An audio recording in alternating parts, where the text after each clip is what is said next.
Saya lagi nyari jawabannya Prof. Mahfud. Saya nyari-nyari di mana ini jawabannya.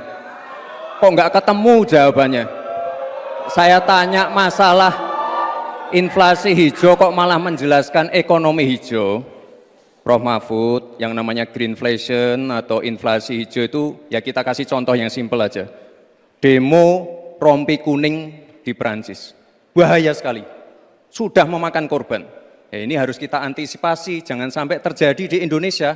Kita belajar dari negara maju. Negara maju aja masih ada tantangan-tantangannya. Intinya transisi menuju energi hijau itu harus super hati-hati. Jangan sampai malah membebankan R&D yang mahal, proses transisi yang mahal ini kepada masyarakat, pada rakyat kecil. Itu maksud saya inflasi hijau, Prof. Mahfud. Terima kasih. Masih ada waktu, Pak Gibran? Cukup? Baik. Terima kasih. Download Tribun X sekarang. Menghadirkan lokal menjadi Indonesia.